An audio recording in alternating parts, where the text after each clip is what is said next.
Selamat siang pemirsa, Seputar Info kembali hadir di sela-sela aktivitas Anda bersama saya, Bel Varianti, yang akan membawakan berita-berita terkini dan teraktual.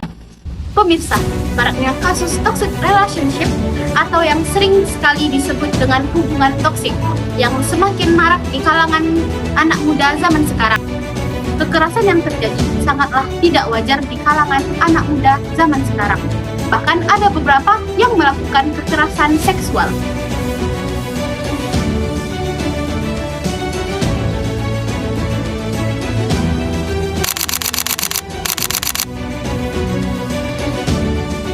Tersangka penganiayaan kekasihnya di Surabaya, Jawa Timur sempat Video yang memperlihatkan cekcok sepasang kekasih di dugaan penganiayaan terhadap anaknya oleh pesinetron Leo. media sosial diramaikan oleh pengakuan seorang mahasiswi Universitas Pelita Harapan Tangerang, Banten. Mahasiswi angkatan 2022 berinisial AS itu mengaku mendapat kekerasan dari pacarnya yang merupakan seniornya di kampus. Mahasiswi itu menceritakan ia sudah menerima kekerasan fisik dan verbal dari pacarnya sejak pertengahan 2022. Saat ini pihak OPH telah mengeluarkan mahasiswa yang diduga melakukan kekerasan tersebut. AS telah melaporkan kekasihnya itu ke Polres Tangerang Selatan dengan tuduhan penganiayaan. Dia juga melaporkan kejadian yang dialaminya ke Komnas Perempuan. Menurut Komnas Perempuan, pengaduan seputar kekerasan dalam hubungan yang mereka terima sekitar 3.000 per tahun. Namun tidak semua kasus berjalan hingga ke meja hijau. Halo semuanya, sekarang saya sudah bersama Ustazah Meni. Assalamualaikum Ustazah. Waalaikumsalam Diva. Jadi Ana ingin menanyakan saja sedikit-sedikit tentang toxic relationship ya Zah. Oke, silakan. Jadi menurut Zah, apa itu pendapat saja tentang toxic relationship? Toxic relationship itu adalah hubungan yang tidak sehat ya. Kalau Saza lihat di zaman sekarang ini banyak terjadi dalam kayak sebuah pernikahan, bahkan pertemanan di keluarga itu ada toxic relationship. Jadi hubungan yang tidak sehat ini sebenarnya harus kita hindari ya. Kalau seandainya kita sudah berada di dalam itu, kita ya harus berani untuk mengakhiri hubungan tersebut.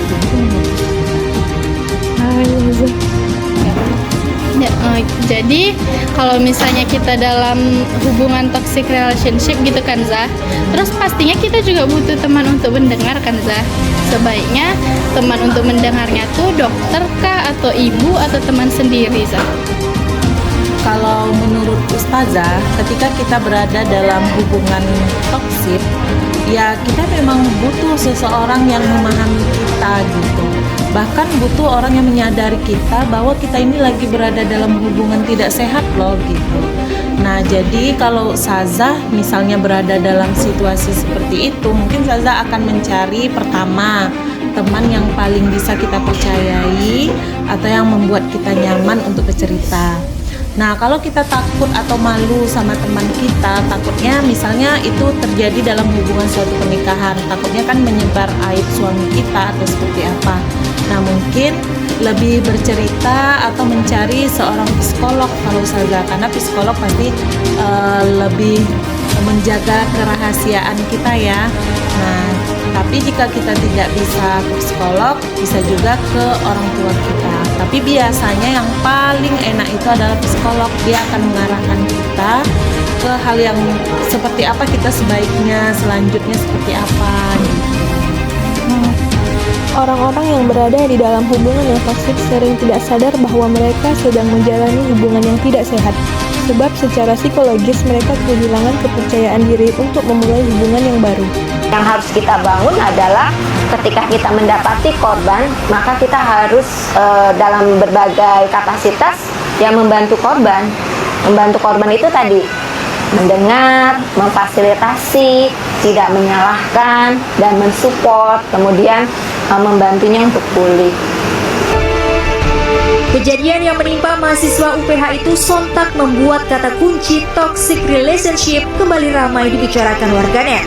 Menurut psikolog Edward Sutardio, ada perbedaan antara toxic relationship dan abusive relationship. Menurutnya, toxic relationship bisa terjadi di mana saja dan antara siapa saja. baik itu antar teman, rekan kerja, maupun keluarga, tidak hanya antar pasangan kekasih. Bentuk dari toxic relationship sendiri tidak hanya berupa dengan kekerasan, bisa dalam bentuk verbal juga. Ketika pasangan berbicara dengan bahasa yang kasar atau intonasi nada tinggi, bahkan dengan intonasi halus sekalipun. Oke, body shaming dilanjutkan nanti malam. Hitam gendut. Hitam gendut. Pokoknya gendut kau, sumpah. Makanya cantik kakak. Tahu kakak hitam dong. Oh, pap, muka jelekmu. Hitam gendut. Penyebab toxic relationship adalah saat kita khawatir atau nggak bisa ngasih rasa percaya sama pasangan. Sampai sekarang masih cek location WhatsApp. Nah itu sih. Aku lagi kerja nih, kirimin video dong. Jadi itu sebabnya toxic relationship itu. Jadi intinya berilah kepercayaan pasangan kamu. Toxic itu kan artinya kan kalau di bahasa Indonesia racun ya. Racun. Cuma bedanya toxic relationship sama racun biasa ya. Misalnya kita keracunan makanan, kita tahu kita keracunan. Kita mungkin ke dokter atau minum obat terus kemudian racunnya hilang dan kita sembuh gitu. Tapi kalau toxic relationship, jahatnya terkadang kita nggak sadar kalau kita tuh lagi ada di gitu. kita lagi ada di sebuah toxic relationship gitu. Dan kayaknya banyak banget dari semua cerita teman-temanku ya yang udah pernah merasakan itu tuh nggak sadar dan susah banget untuk keluar. Betul. Kayak istilahnya tuh kayak terpenjara gitu. Pergi tanpa pamit akan kesana kemari tanpa arah serta ratusan makian. Kembali pulang untuk menenangi banyaknya luka yang berantakan, peluk hangat sikap. Ini pertanyaan terakhirnya. Jadi solusi yang Saza dapat berikan apa Zah untuk toxic relationship nih Zah? Solusinya solusi kalau dari Ustazah ya, kita seharusnya menghindari hubungan yang tidak sehat. Sebenarnya kita harus dari awal itu kalau dalam menjalin hubungan kita harus sudah tahu mengidentifikasi apakah hubungan kita ini sehat atau tidak. Contohnya seperti ini, misalnya kita dalam rumah tangga misalnya hubungannya tidak sehat, mungkin di awal itu udah terlihat ciri-cirinya ya kan. Ciri-cirinya kan ada dia selalu dikekang, terus dia tidak mendapatkan kepercayaan, terus kemudian hidupnya itu didikte gitu kan. Nah, dianggap selalu salah atau sering dibohongi. Nah, misalnya kita sudah terjadi sama diri kita di awal itu sedikit, baru nampak terlihat sedikit gitu. Sebenarnya kita harus langsung komunikasikan sama pasangan kita gitu. Kita sampaikan bahwa jangan sampai hubungan kita nanti jadi tidak sehat gitu. Nah, itu mungkin solusi pertama, mencegahnya gitu. Nah, kalau seandainya sudah terjadi sama diri kita, misalnya ini udah berlarut-larut nih, awalnya kita nggak sadar bahwa kita berada dalam hubungan yang tidak sehat, karena banyak ya yang seperti itu, dia merasa, oh ini normal kok, sifatnya seperti itu, normal kok, ya gitu. Padahal itu adalah hubungan yang tidak sehat, yang bisa membuat sakit secara lahir dan batin ya. Itu bisa membuat psikis kita juga kena, bahkan itu bisa juga penyebab sakit jantung kalau yang Ustazah baca gitu.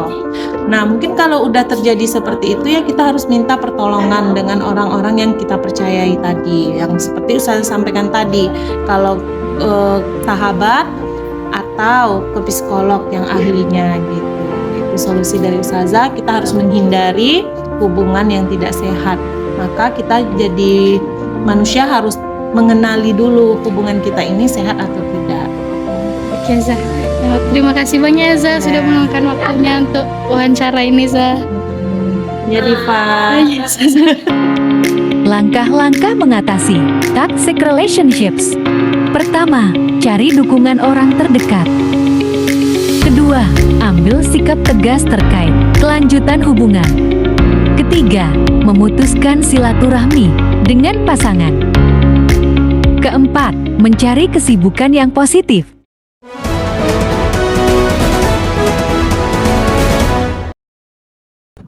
Baik pemirsa, itulah penjelasan tentang toxic relationship. Untuk anak muda dan pasangan Indonesia, marilah kita sama-sama menghindari hubungan toksik dan sama-sama membangun hubungan yang sehat. Saya, Bel Varianti, pamit undur diri.